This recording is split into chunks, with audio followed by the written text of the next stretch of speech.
কষ্টে থাকেন, সময় তো পার হয়ে যাচ্ছে, সেকেন্ড তো চলে যাচ্ছে, কবর তো সামনে চলে আসছে, আর তো তেমন সুযোগ নাই।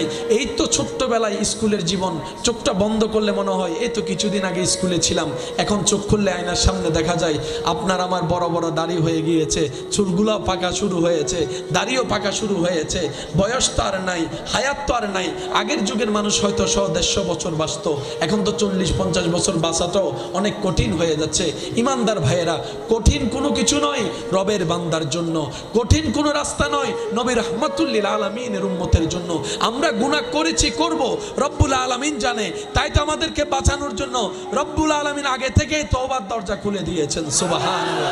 রব চায় বান্দা গুনাহ করলেও তুই তওবা করতে ভুলিস না, বান্দা তুই গুনাহ করলেও তুই ভালো কাজ করাটা ছাড়িস না, তুই তওবাটা করে আপন জায়গায় চেষ্টা করে আমলে সালেহ করার চেষ্টা কর সাধ্যমতো।